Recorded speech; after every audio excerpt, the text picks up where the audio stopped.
Masalahnya sekarang, mengapa banyak orang Kristen mengalami kegagalan demi kegagalan? Banyak orang Kristen yang kecewa. Kenapa, saudara? Karena mereka tidak mengerti jalan pikirannya Tuhan. Maka dari itu kita harus belajar akan firman daripada Tuhan, supaya kita dapat mengenal dan bukan hanya sekedar mendengar, tetapi mengalami. Sebab banyak orang Kristen cuma senangnya itu dengar, tapi tidak ngalami. Sebab bukan hal yang gampang, saudara. Kalau saudara tidak menghayati, saudara tidak masuk di dalam mengalami. Kita lihat coba, salah satu kita belajar dari dirinya Tuhan Yesus. Di dalam Yohanes pasal yang ke-21, saya akan bacakan di dalam ayat yang ke-15 saja. Ayat yang ke-15. Demikian firman Tuhan. Sesudah sarapan, Yesus berkata kepada Simon Petrus, "Simon, anak Yohanes, apakah engkau mengasihi aku lebih daripada mereka ini?" Jawab Petrus kepadanya, "Benar Tuhan, engkau tahu bahwa aku mengasihi engkau." Kata Yesus kepadanya, "Gembalakanlah domba-dombaku." Saudara, sekarang kita perhatikan, Tuhan Yesus menanyakan kata-kata ini kepada Petrus. "Simon, adakah engkau mengasihi aku lebih daripada orang-orang ini?" Artinya, lebih daripada murid-murid yang lain. Nah, jawaban Simon Petrus, dia mengatakan, "Benar Tuhan, engkau tahu bahwa aku mengasihi engkau." Nah, saudara, kapan Tuhan Yesus ini tanya kepada Simon Petrus? Simon Petrus ini dipilih Tuhan dari permulaan, dia milih murid.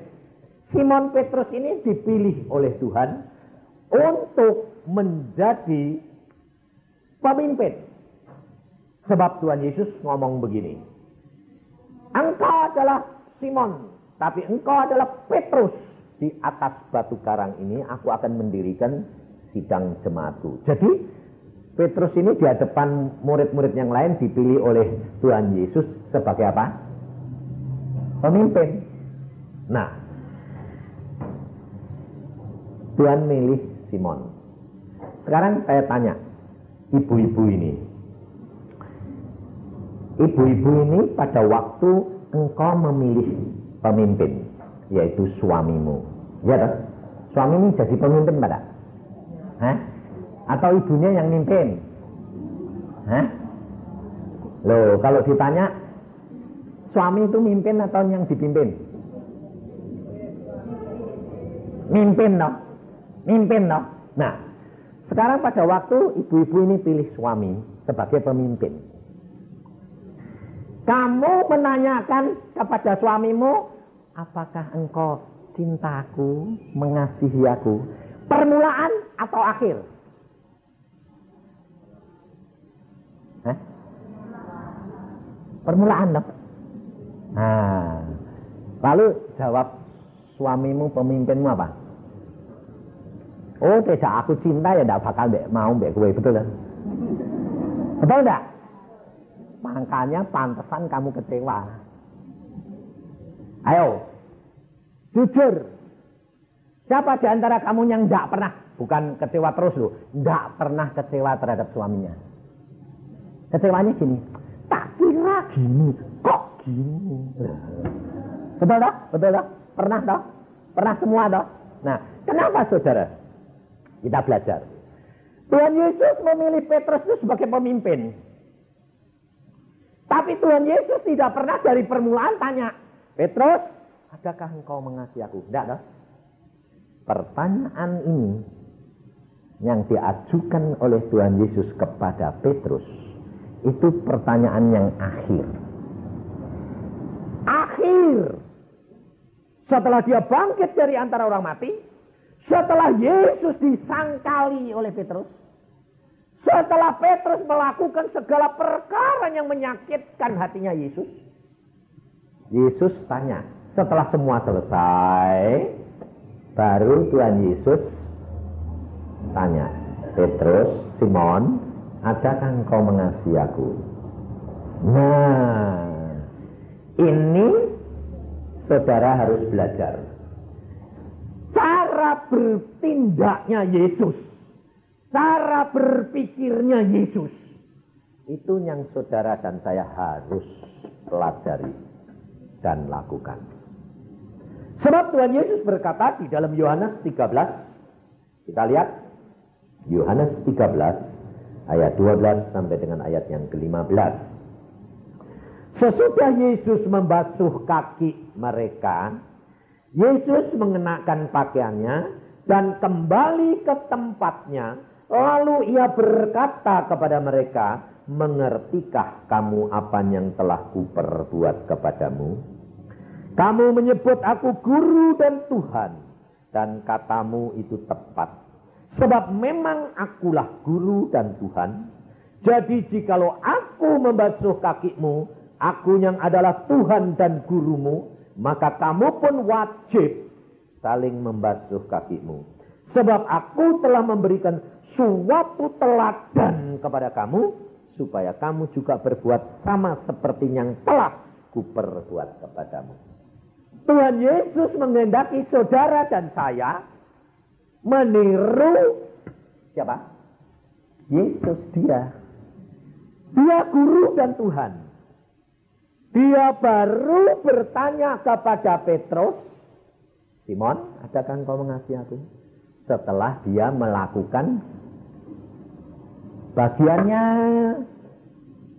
Tapi kalau saudara milih pemimpin, belum melakukan bagiannya, sudah tanya, apakah engkau mengasihi aku? Kalau dijawab, kira-kira kalau calon suaminya itu jawabnya bilang apa? Ya lihat saja dulu toh. Kira-kira saudara mau enggak jadi istrinya? Hah? Mau enggak? Enggak mau enggak? Padahal engkau pernah di dalam hatimu, setelah kawin, suamimu ngomong, aku cinta kamu, aku mengasihi kamu. Tapi setelah kejadian kamu bilang apa? Aku tuh terus terang gelo. Kok kawin mbek kuwe? Tapi meskipun tidak diomongke. Kenapa saudara? Karena saudara tidak belajar dari Yesus.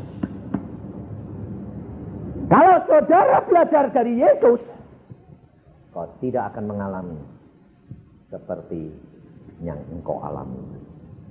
Karena apa? Karena Tuhan Yesus, dia tahu persis rencana daripada Bapaknya.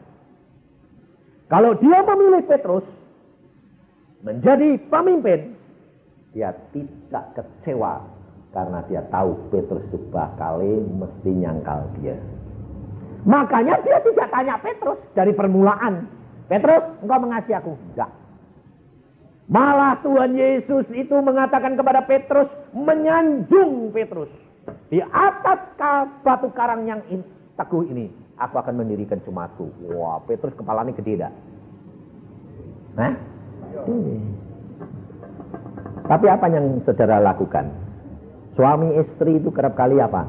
Sudah memilih pemimpin, suami sudah memilih istri sebagai penolong. Ya dah? Suami-suami ini dulu pada waktu memilih istrinya itu sadar enggak kalau istrimu itu penolong? Hah? Sadar tak? Sadar tak? Nah.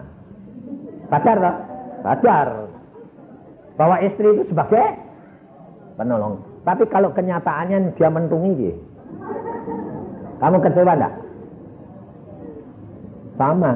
Kecewa. Pasti kecewa. Kenapa saudara?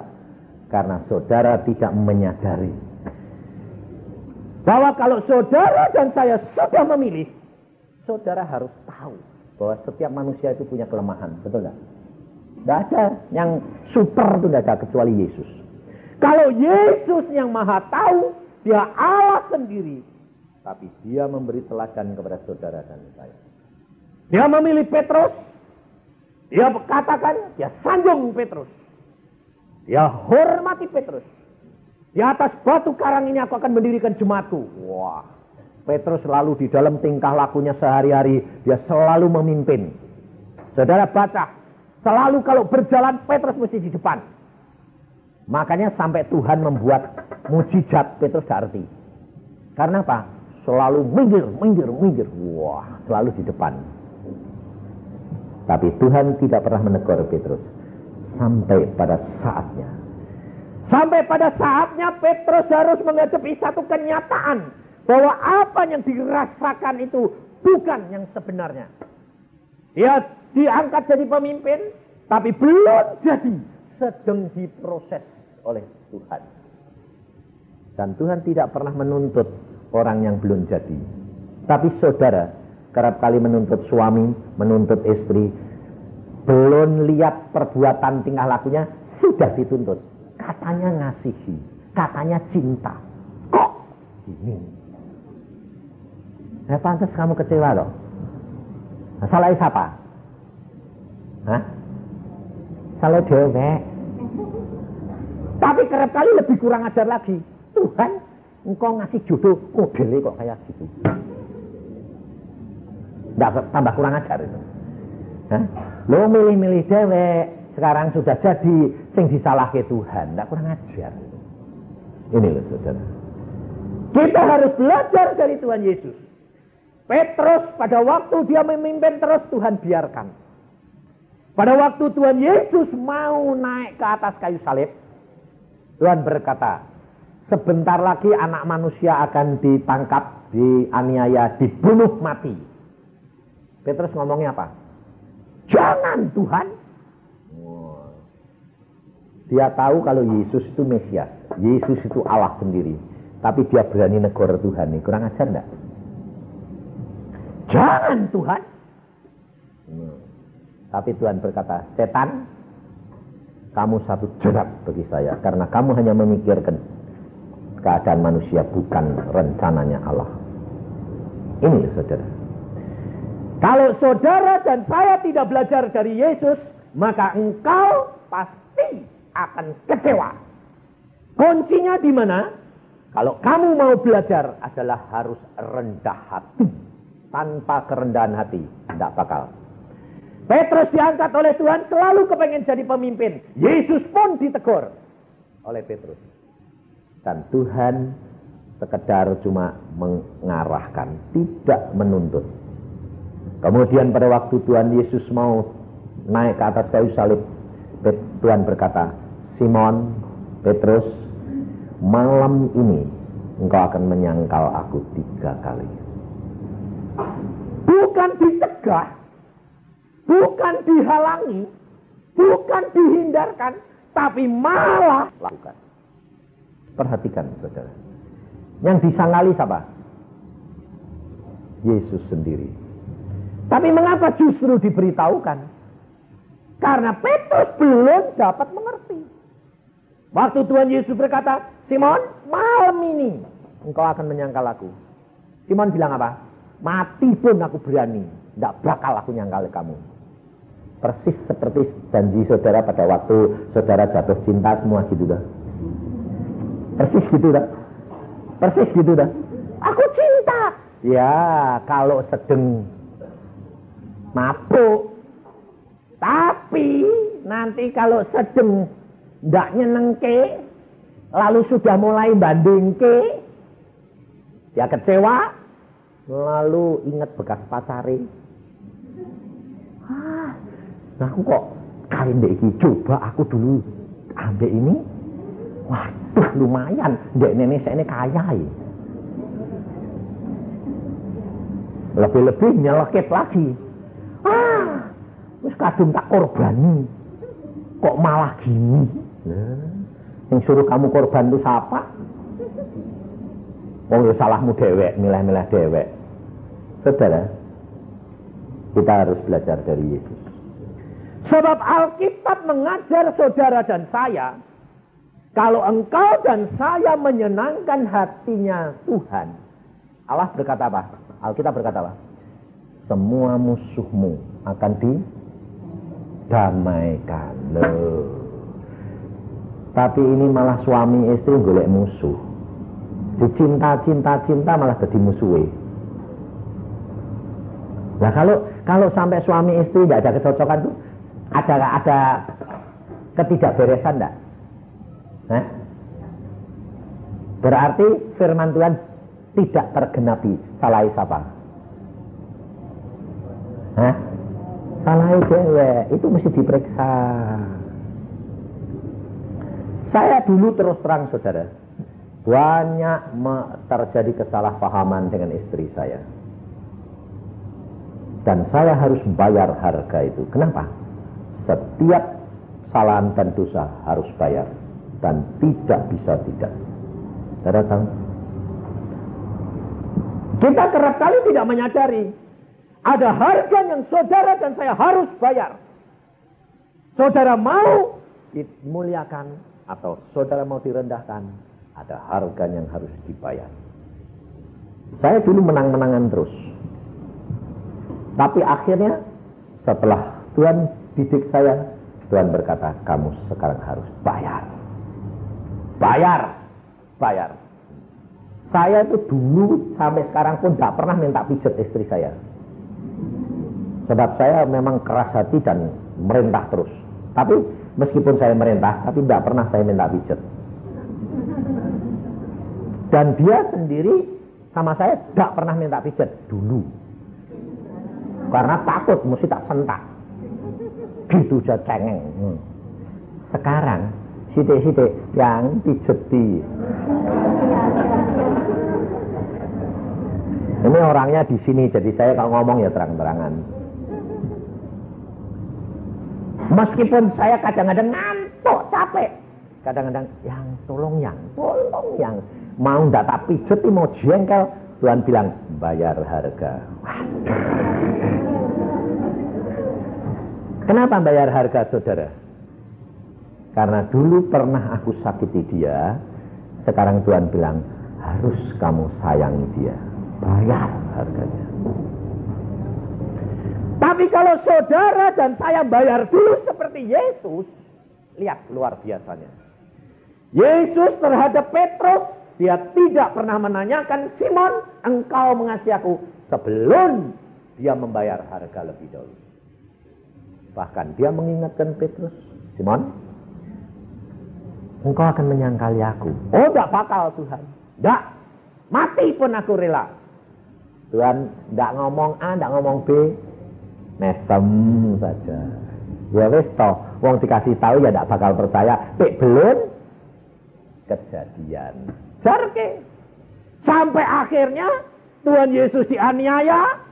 Seorang gadis tanya, kamu temennya Yesus toh? Nyangkali 3 kali. Setelah 3 kali, Tuhan ini cuma nengok Petrus, bener toh? Cuma ngomong, gak ngomong dari matanya. Petrus keluar nangis. Loh. Tapi kalau saudara tahu suamimu atau istrimu yang salah, langsung pakai mata, atau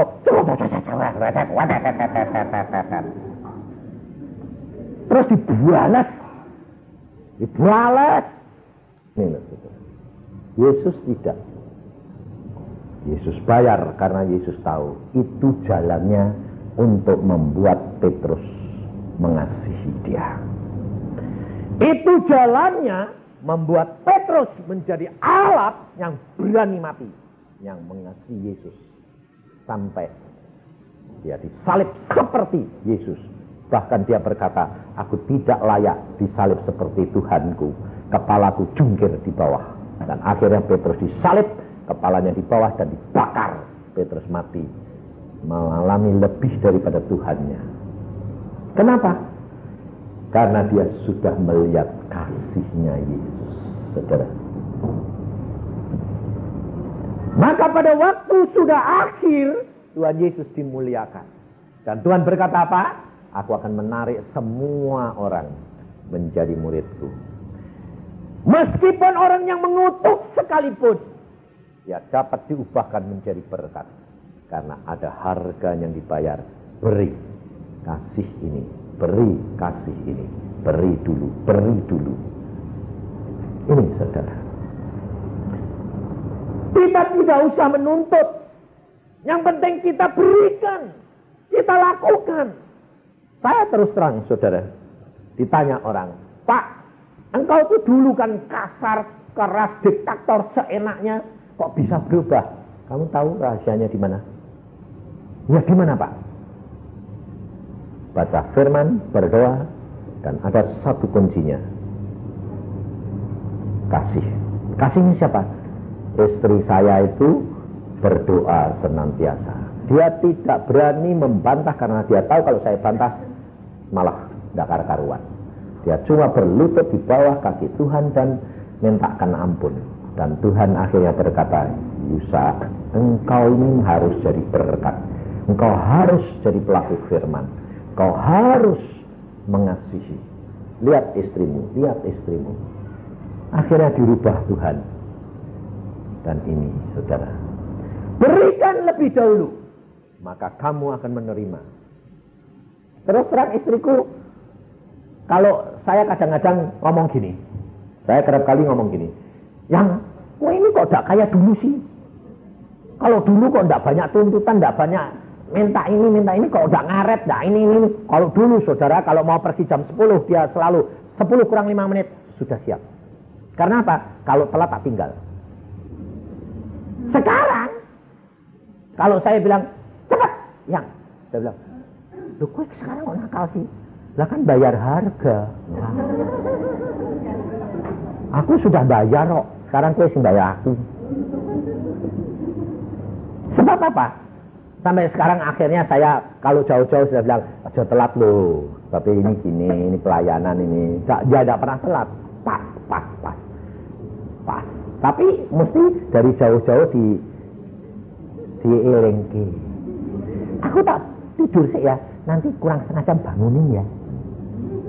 Kalau dulu dia berani ngomong gitu, sekarang, ya, jadi ke herder, ya. Sebab apa saudara? Sebab sudah ada harga yang sudah dibayar. Saudara dan saya diberikan Roh Kudus di dalam diri kita. Sebagai apa? Penolong. Supaya saudara mengerti saudaramu yang lain, termasuk istri, suami, dan anak-anak.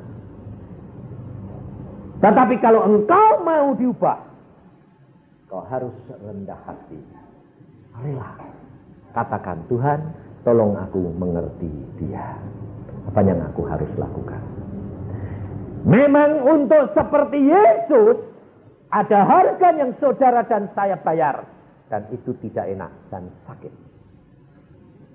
Tetapi upah yang kamu terima, kemuliaan, dan kamu akan ditinggikan. Kita kerap kali kepengen disanjung, ditinggikan. Tapi kita tidak mau rendah hati, tidak mau menyadari kekurangan yang lain. Karena apa saudara? Karena kita tidak mau belajar akan firman daripada Tuhan. Padahal Tuhan sudah berkata, aku merencanakan untuk memberkati engkau, meluputkan engkau. Coba kita baca semuanya. Di dalam Mazmur 91, ayat yang ke-14 dan ayat yang ke-15. Sungguh hatinya melekat kepadaku, maka aku akan meluputkannya. Aku akan membentenginya, sebab ia mengenal namaku. Bila ia berseru kepadaku, aku akan menjawab. Aku akan menyertai dia dalam kesesakan. Aku akan meluputkannya dan memuliakannya. Luar biasa atas janjinya.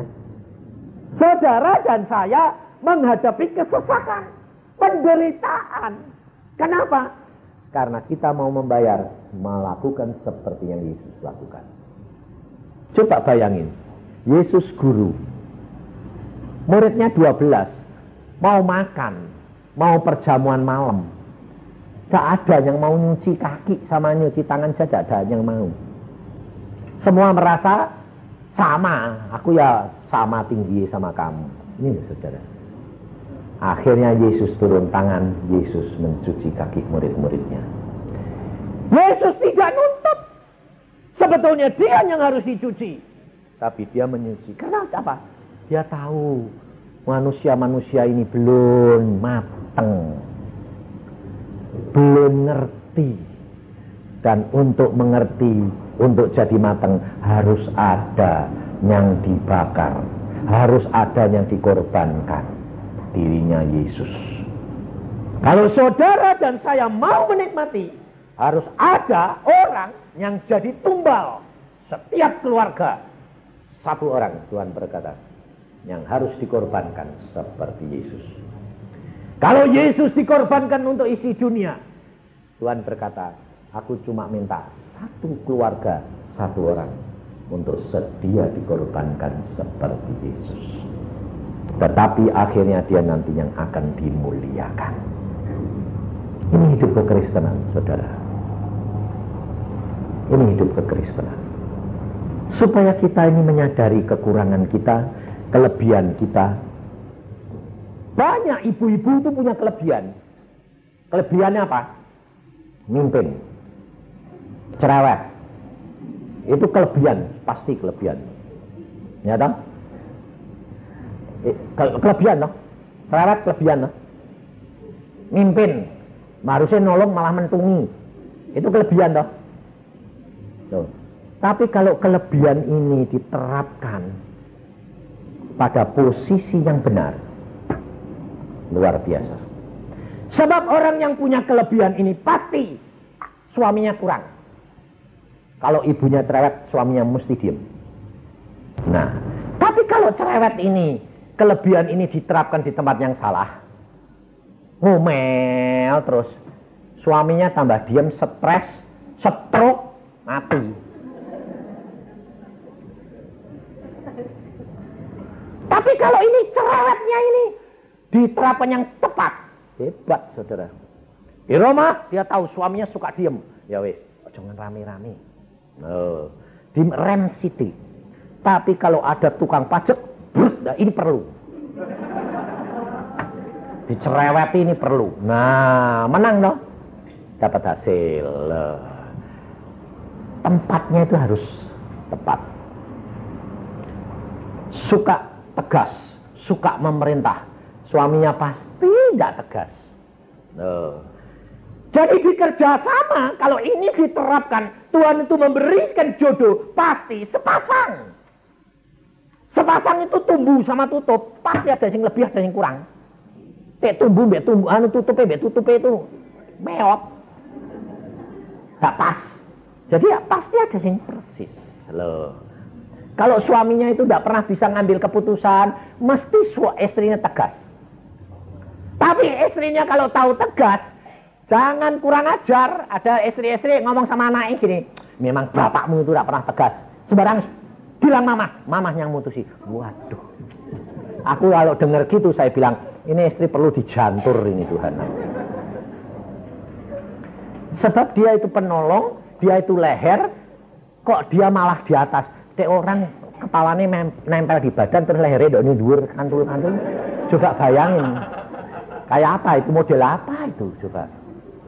Nah itu istri-istri itu yang roh Isabelnya gede itu modelnya kayak gitu itu. Hati-hati saudara. Sebab Tuhan itu tidak suka. Tetapi kalau istri yang punya kelebihan menempatkan diri luar biasa. Sebab saya kenal banyak. Contohnya salah satu adik saya, notaris. Wah tegasnya luar biasa. Tas. Suaminya, enggak. Tapi kenapa bisa dipakai Tuhan diberkati? Saya kasih tahu, kamu tegas, suamimu kurang tegas. Tapi kalau kamu tidak menempatkan posisimu, hati-hati kamu. Tuhan tidak suka dan berkatmu terhambat. Bagaimana caranya? Kamu cerdik, Tuhan bilang harus cerdik. Negara Inggris atau negara yang punya raja di Swedia, rajanya itu tetap raja enggak? Pimpinan enggak? Yang melaksanakan pemerintahan siapa? Perdana Menteri. Pimpinan rumah tangga tetap siapa? Suami, itu raja. Pelaksananya siapa? Istri. Jadi jangan sok. Rajanya enggak usah tahu. Semua saya. Duh, jangan gitu. Kamu sodorkan kepada raja, Pak, kamu ini enggak bisa tegas. Kamu bilang, Pak, ini ada masalah gini, Pak. Sodorkan. Bapak, suamimu pasti enggak bisa. Nah, terus piye ini? Aku bingung. Jangan kamu bilang, ya Bapak yang harus ambil putusan. Itu kurang ajar. Sudah tahu gitu kok dipepet. Ya kamu harusnya gini. Ini ada masalah gini, Pak. Nah, terus istri yang pikirannya jalan terus dan tegas bilang gini, Pak, ini kue tak kasih pandangan, kayak gini, kayak gini. Papa sing netepkan. Kalau itu disodorkan, lalu suaminya takut, akhirnya suami bilang apa? Wes lah, mama wae sing ngambil putusan. Nggak salah dong? Dikasih mandat kok. Tapi di hadapan Tuhan bener nggak? Bener. Pinter gitu. Sembarang-barang, kowe sudah tahu deh suamimu ini nggak bisa sodorin. Setelah sodorin, kasih nasihat. Ini, pilihan ini. Kalau dia bilang, wes, terserah mama. Loh, papa kasih mandat ya? Ya. Wes, mandat sudah di tangan. Kamu yang bertindak. Gini. Bu, bapak sudah kasih mandat. Selesai. Nggak salah, nggak. Saudara tahu? Itu caranya bijaksana. Jangan malah kurang ajar. Dia ngomong, Bu, nggak ngomong suami dulu. Anaknya malah diajari. Mah, lapor papa. Nggak usah. Kalau mama sudah bilang A, papa A. Kurang ajar. Lah anaknya pasti nggak pernah menghormati bapak itu. Anaknya kalian, kok udah lapor papa? Papa itu harus apa? Gak bisa apa-apa. Akibatnya nanti anak itu pasti kurang ajar. Dan yang memetik buahnya siapa? Mamahnya yang menderita. Saudara. Dan itu saya banyak konseling. Dan saya berkata, ini akibat yang ditanam. Dan sekarang dia harus menuai. Gak bisa dirubah, Pak. Bayar harganya. Dan kamu yang harus bertobat. Ini masalahnya. Maka dari itu Tuhan mengajar kasih. Kasih itu berkorban. Kasih itu membayar harga untuk orang lain. Kalau engkau memberikan, Tuhan akan memuliakan. Tuhan berkata, aku akan meluputkan. Kalau dia berseru kepadaku, aku jawab. Kalau dia masuk di dalam kesesakan, aku meluputkan. Dan aku akan membenteng dia. Dan aku akan memuliakan dia. Ini rahasianya, saudara. Kalau saudara dan saya mau, saudara akan menikmati apa yang Tuhan janjikan. Karena firman-Nya ya dan amin. Dan dia sudah membuktikan. Pada waktu Petrus terakhir ditanya, setelah dia melakukan semua, pada waktu Petrus sudah menyangkal, pada waktu Yesus bangkit kembali, Tuhan Yesus tidak berkata, Petrus, iya toh, kowe nyangkal toh. Nah, kalau ibu-ibu gitu toh, iya kasih tahu tidak percaya toh, rasain lu.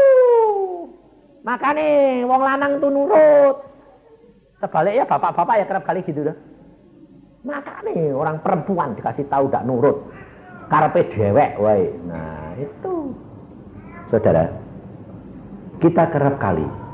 Coba salah satu contoh, ibu-ibu ini kenapa kok kepengen kelihatan langsing? Kenapa kok ibu-ibu ini kepengen kelihatan cik? Untuk siapa? Hah? Untuk suami? Nah ya alasannya suami. Kalau saya bilang bukan untuk suami.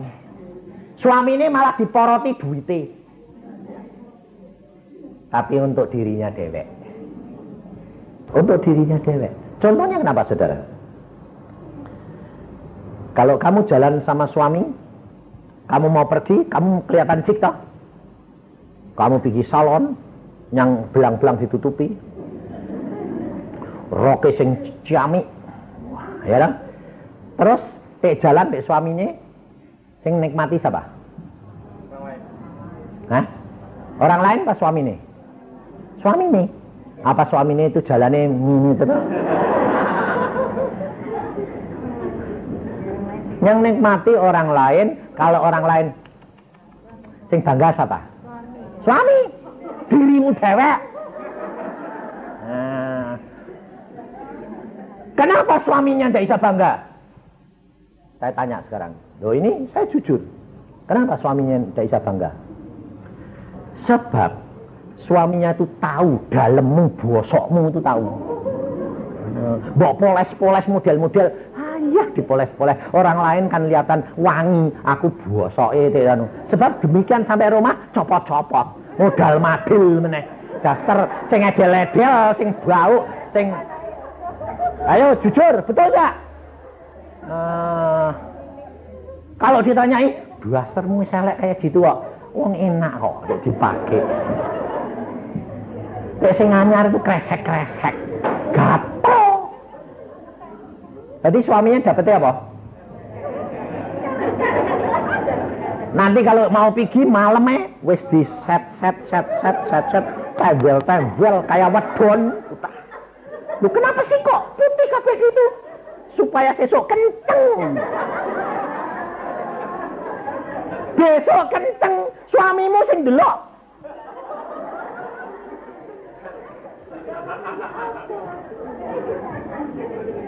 Tega rumah pakai obor-obor, teh mau pergi pakai korset.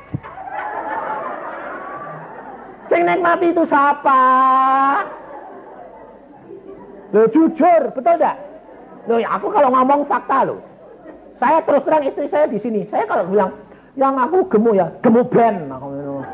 Yang penting itu apa adanya, enggak usah tembel-tembel segala macam mau. Gue tembel-tembel sing orang lain nikmati ora aku ngono. Aku ngerti bosokmu ya kayak apa, aku ngono. Modelmu kayak apa. Wopo aku ngono. Lah tapi dek aku kelihatan cikan kowe bangga. Apane sing dibanggake aku ngono. Wong yo ketok kabeh. Makanya pada waktu pesta, ya biasa toh kalau pesta kan mesti pakai segala macam. Hidupe ditambahi ya. Aku bilang kowe iki kok yo aneh-aneh, kowe hidupe mbok tambahi barang. Lho wong biasa to ya ngomong pesta kok ben ketok apik ya wis. Pada waktu hadirat Tuhan hadir, dia nangis. Copot dah. Aku ngomong, ini mataku kok pedes. Oh, copot. Sampai yang masang bulu mata ini minta maaf. Salon itu ya dateng, wong anak Tuhan. Maaf ya tante, copot. Aku bilang nanya. Ya tau lho, jujur terus terang. Dipasang kelihatan api, sing nikmati siapa? Apa aku bilang, wah kue api. Nanti sampai rumah itu dicopot. Betul enggak? Lebih-lebih ditutupi ini. Sampai rumah dilapin ya kenapa? Gatel.